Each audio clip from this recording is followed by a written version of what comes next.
মৰমৰ ছাত্ৰ-ছাত্ৰীসকল, আজি তোমালোকৰ মাজত মই আলোচনা কৰিম টপিকটো হৈছে ইন্টিজাৰ্ছৰ বিষয়ে। তেনেহ'লে তোমালোকে ইন্টিজাৰ্ছৰ বিষয়ে আজি শিকিব পাৰিবা।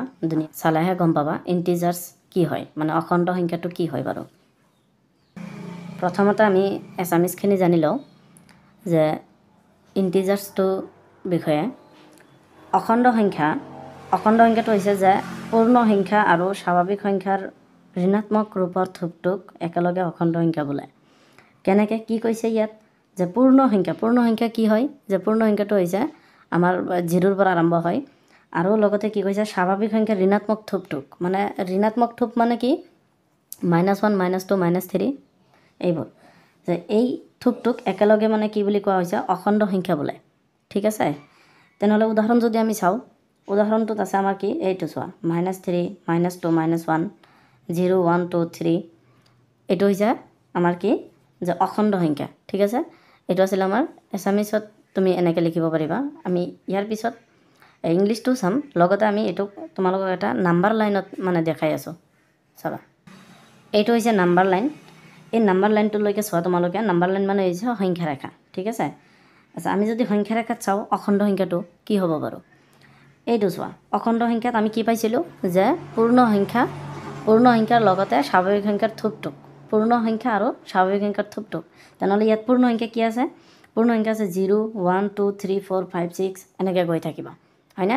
আৰু লগতে স্বাভাৱিক সংখ্যাৰ ঋণাত্মক থোপটোক, স্বাভাৱিক সংখ্যা কি আছিলে যে 1ৰ পৰা আৰম্ভ হৈছিলে 1 2 3, কিন্তু এইটো ঋণাত্মক থোপটোক, তাৰমানে এইটো ঋণাত্মক অখণ্ড সংখ্যা।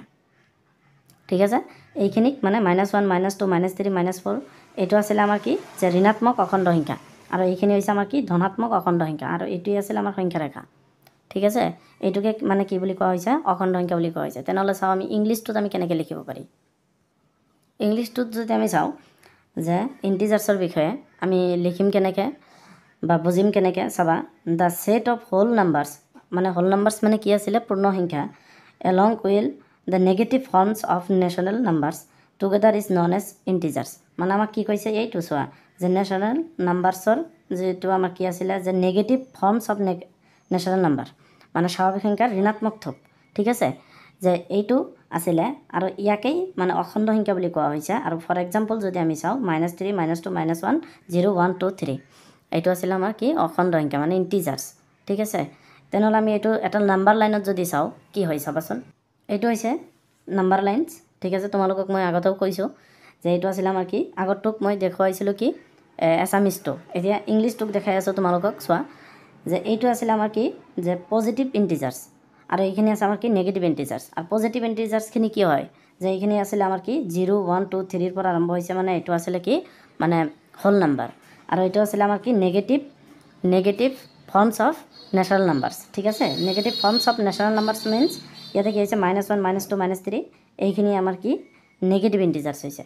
তেনেহ'লে নাম্বাৰ লাইনৰ সহকাৰে তোমালোকক এক্সাম্পল সহকাৰে তোমালোকক বুজাই দিয়া হৈছে আজি যে ইন্টিজাৰ্ছ কি হয়।